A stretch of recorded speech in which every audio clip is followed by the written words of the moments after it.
Welcome everyone. I know a couple of you know me and there's probably going to be some people that don't. So I'll just give a brief background on me and then we'll get started because it's going to be a pretty short session. So if you don't know me already, I work in change and learning, but I also do design. So I've worked in-house at designers and I also do some freelance work. My main focus is on information design. So how do we make documents, presentations, etc., easy to read and well laid out, etc. But I thought what I would do for this session, and I'm going to be running sessions, monthly, but I thought what I'd do is kick off with one that was more aligned to branding, because I know that this is a really big topic that's come up for a lot of people. And I'm just going to close that. So I think the good thing about this time now is we've all got a bit of a break and we've all got a bit of time, and I think that people are starting to look at particularly their LinkedIn profile and their presence on LinkedIn and thinking about how they can make that or how they can improve that. And so today I'm going to just be talking about how you can improve your visual brand on LinkedIn. And so LinkedIn used to be just an online resume, but it's becoming much more than that. And we know that recruiters, businesses, etc., are looking at your LinkedIn profile and vetting potential hires and vendors. So it's becoming more and more important for you to visually stand out in that medium. I'm going to take about 20 minutes to talk about what you can do with your LinkedIn to visually stand out. Then talk about the visual elements you need to consider in order to create consistency in your brand, as well as a couple of tools you can use to actually create elements for your LinkedIn profile. And then we will have about 10 minutes for questions. So if you've got any questions as we go through, add them to the comment section and I will come back to them. So before we even get started on LinkedIn, what I wanted to quickly cover is why you should even care about your brand in the first place. So I'm going to use this as an example. So these two products are absolutely identical. They've both got 20 tablets. They both have 500 milligrams of paracetamol, but the price is very different. And the reason is because Panadol has a brand. So that brand signifies to people credibility and trust. And this is what you want to develop with your own personal brand. So it's not necessarily about pay, but it could be about getting the job you want or getting into the career that you want. So putting in some effort around your personal brand is really important. Your personal brand is huge. It's pretty much everything you put out into social media and the way you interact with your employers, clients, etc. But the visual side is something that I think a lot of people overlook because they feel they just don't know where to start and what skills to, or they don't feel they have the skills in order to do it. So this is what I want to cover today. So when we talk about LinkedIn, there's two components. So there is your profile, and then there's the feed where you get updates, etc., from people. Really, for your brand, all of it sits behind your profile. So this is where you want to put the most effort in. And then I will talk about the feed later. So if you are someone who creates content, that's something that you might want to think of too. So before I get into anything, there's one thing I do want to point out. So I'm going to be telling you 3 separate things you should design. But before we even get into that, it's really important that you have a photo. Photos just create that level of trust. And if people can see your face, even if it is just through a photo, they're going to automatically connect with you and trust you more. And we do know that there are some very good stats around things like connection requests and profile views. So if you have a photo, you've got 9 times more connection requests, 21 times more profile views, and 36 times more likely to get messages. So that is something that you definitely need if you want to stand out and get more traffic on your page. Okay, so with that out of the way, the first thing that you should be designing for your LinkedIn profile is a banner, and that is this blue section at the back. So this is just an example. And your banner, the reason it's so important is because it's the biggest visual element on your profile.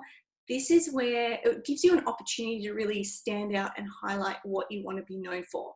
So if you're a speaker, you have a podcast or a blog, not a blog, this is a really good opportunity for you to highlight those things. And even if you don't do anything additional, it is really good to have a banner so it'll stand out when recruiters and hiring managers come to your page, because it looks like you've actually put in effort and it just looks more professional and gives you more credibility and trust. So essentially what you want to do is just decide on what you want to be known for and then visually represent that in a banner. Doesn't need to be a photo. It could be just some wording or some images. So for example, if you've run a workshop at work, it might be a good opportunity for you to actually take a photo of that and have that as your banner. Just things that are going to make you seem more credible to potential hiring managers and clients. So that's the first thing. The second thing that you should design is your about section. And I'm going to just flip over into my about section so we can talk about it. Okay. So your about section in your profile is just a text field. You're not going to be able to add images or anything like that, but you can still design it. And what I mean by that is you can use things like hierarchy, bullet points, etc., to make the information in your about section easy to read and easy to find information. So everyone's about section is different. This is just my example, and I do a number of things. So as I said at the start, I do information design, change management, learning and development. So for me, I've had to really think about how I actually connect all that information together and make it easy for people coming to my profile to not only get an overview of everything I do, but also hone in on what specifically they are coming to my page for. So the way I have done that is I've basically sectioned out. So that's the first thing you should think about doing, is really chunking your information down into what makes sense. So for me, I've have a little bit of about me section. I then split up all my design, training and coaching offerings and experience. And then I have a change and learning section here. So what I'm trying to do through this is, if I say go for a change role, they could come and a hiring manager could come and have a look at my background. They can see, yeah, okay, I do all these things, but then it's really easy for them to just skim and come straight to the change section. And then it's really easy because I've bullet pointed everything I've done and all my experience for them to see what experience I have. So when you're doing yours, think about chunking the information down. Think about what you want to highlight and use things like hierarchy to achieve that. So capital letters and bullet points as well, because what I see a lot of people doing is it's multiple paragraphs and someone has to read your entire about section to really get to what you can and can't do. If you have, so this is very much sectioned out. If your profile is more aligned with one career or one focus, you can still have the paragraph sections, so several paragraphs, like I see a lot of people having, but maybe think about a couple of things you just really want to highlight. So maybe you have international experience, maybe you just want to highlight some key experience that you've got. Pull that out, put it at the top, put it in capitals so it really stands out. If you have a list of things, so for example here I've put out all the different change management activities that I've done, put it in dot points like I've done here, or even just bring it down to the bottom and highlight it in capitals, or even at the bottom maybe highlight in capitals how people can contact you. And what that's going to create is some hierarchy with your information, so it's not all bland and the same. So people can really start to pick out important points rather than it being paragraph based and they have to kind of search for the information. So they're the first two things that you should think about designing. The next thing I'm going to talk about is actually something for your feed. So if you're someone who creates a lot of content, a great thing to do is actually to create a template that you can consistently use. So this is a template by Kath Ellis. So she does e-learning design. And what she's done is actually create this template that is something that she uses consistently. So whenever she creates content, she'll use this as a template, and it's pretty simple. It just has a front page, and then she has middle sections that are all the same layout and design, and then she has a back page. And the great thing about creating a template, and there's a few things, is that first of all, it's going to make your job a lot easier because you have something already created. You just need to fill in the content. The other thing that's really it's really good for is it'll stand out more than text alone. So it doesn't mean you always have to use this template, but if you think about when you scroll through your feed, it can be hard to find information and make things stand out. So this will instantly stand out.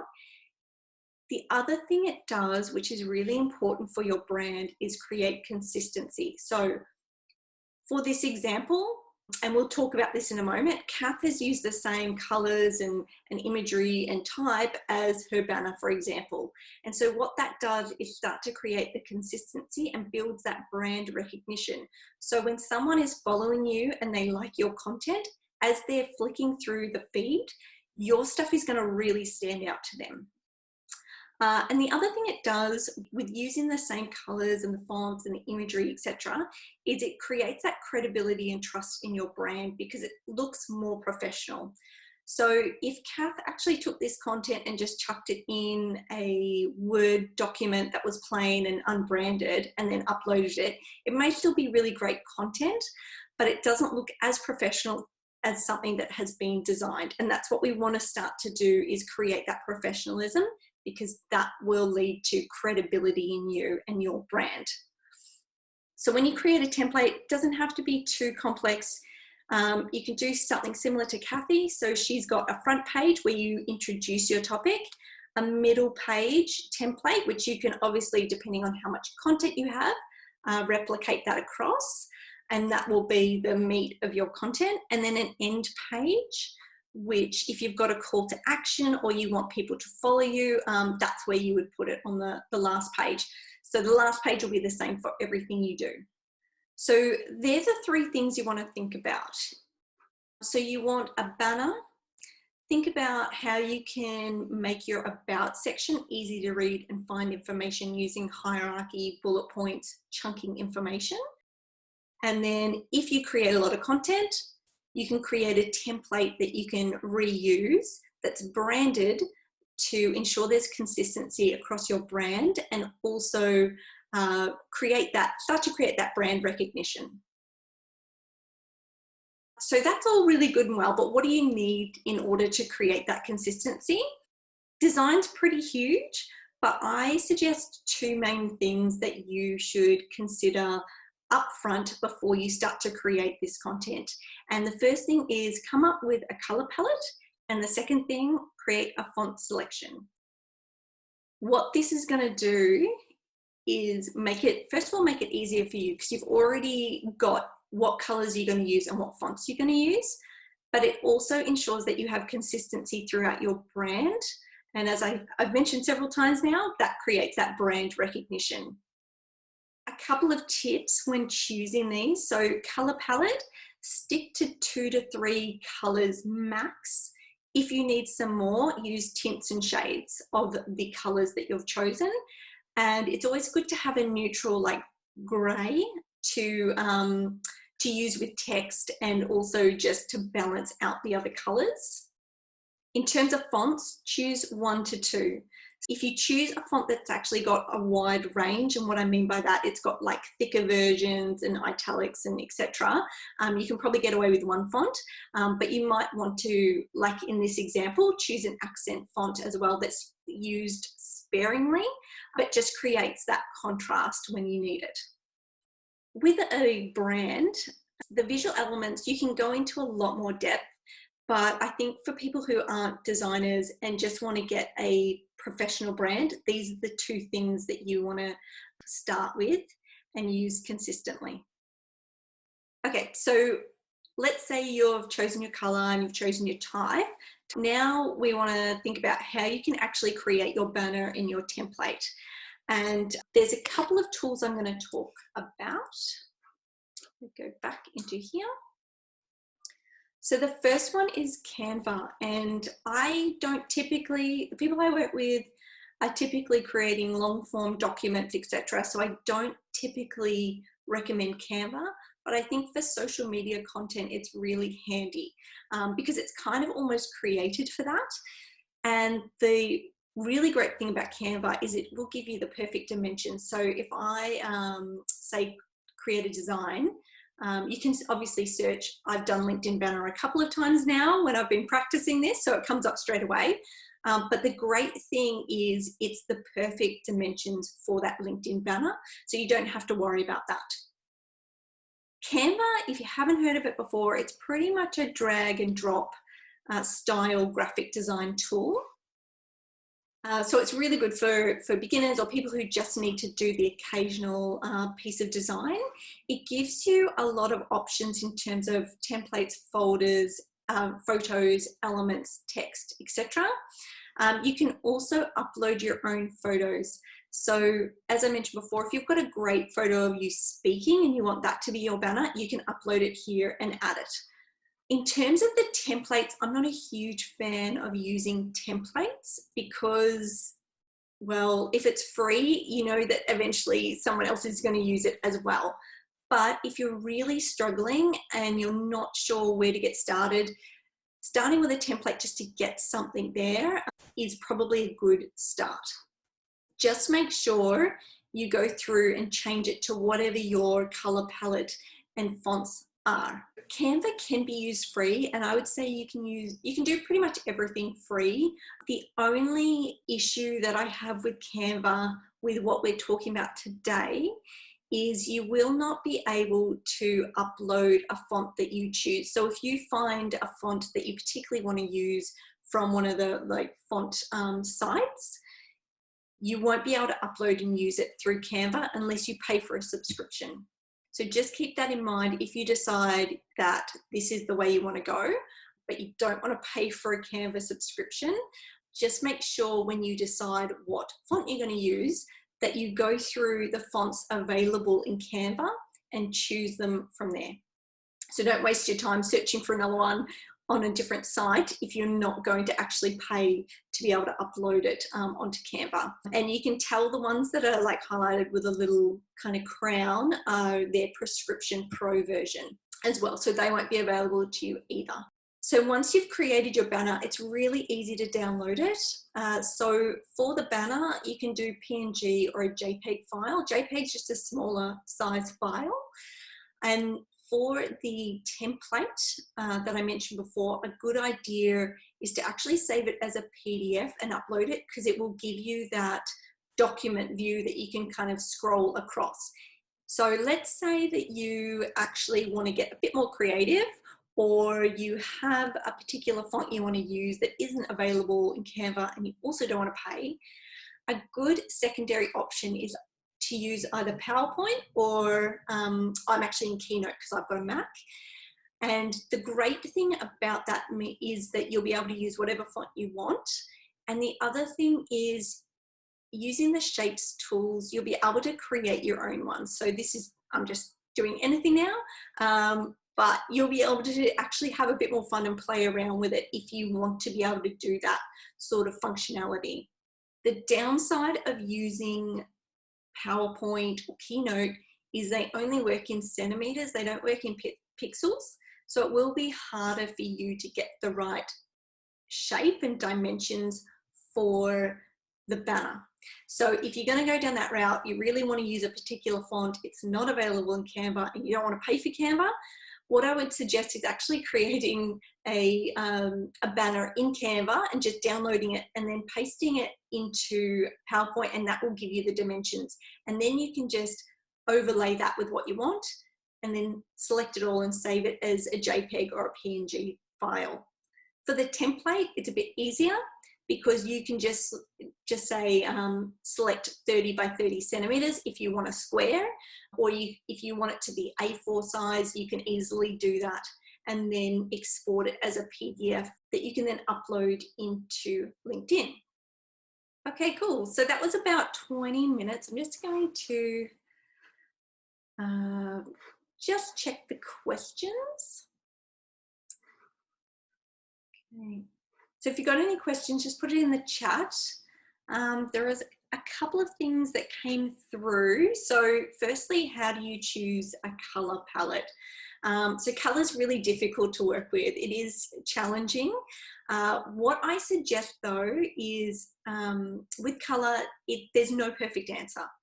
So yeah, okay. So yeah, there was one around color psychology. So color, there's two things you need to take into consideration with color. First of all, having a color combination that works and looks good, and also the mood or the color psychology. So color psychology is huge, and I don't anticipate anyone's going to go and learn it all, but I think it's something you just need to be aware of.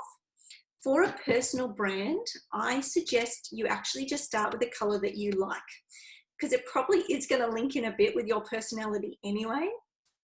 And then if you want to maybe choose another color that's going to complement that, and then some neutrals. So a good option is to actually just say you like purple, start with purple, go on to something like Pinterest or even Google and just type in purple color palette, and a heap will come up that have already been designed, and then you can choose one that kind of aligns with you. So you also do need to be mindful of what mood that's setting. So there are a few little options, and I might actually send one out after this that goes into a bit more detail around color psychology. But I think that you just need to sort of find a color palette that works for you, that looks good. And then that's probably going to reflect your personality anyway. And not stress too much, because there's never going to be a perfect color palette.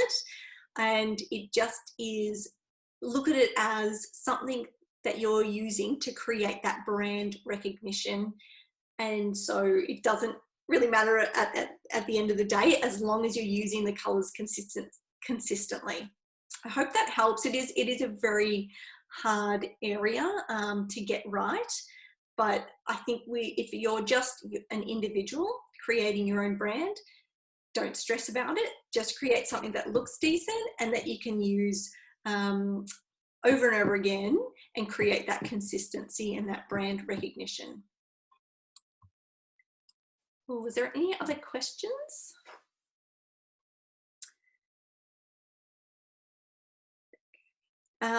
Another question came through about how I'd created like the bold in this text, because you can't even do that in, it would also be helpful if I shared my screen first. Hang on. So how I created the bold in my about section. So it doesn't give you that option at the moment. If you go and create headers, etc., you'll only be able to create them in capital to create that hierarchy. If you're interested in doing something a bit more interesting, I suggest you actually just Google Unicode text generator, and quite a few will come up, and then you can just select one. Hopefully this is a pretty decent one, and you'll be able to put in your text and what you want to basically say, and it'll give you a whole heap of different options. So if I just put in hello world, it'll give you a heap of options to the side that you can then just select, and then copy and paste it into your profile. Just don't go too crazy with it, otherwise it'll be a bit messy, but I think it is very good if you just want to highlight a few things like headings to come and get like a capitalized bolded words rather than just use capital, but it's up to you.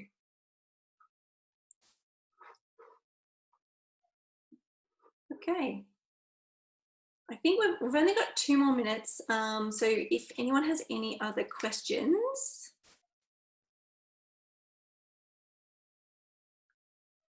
No?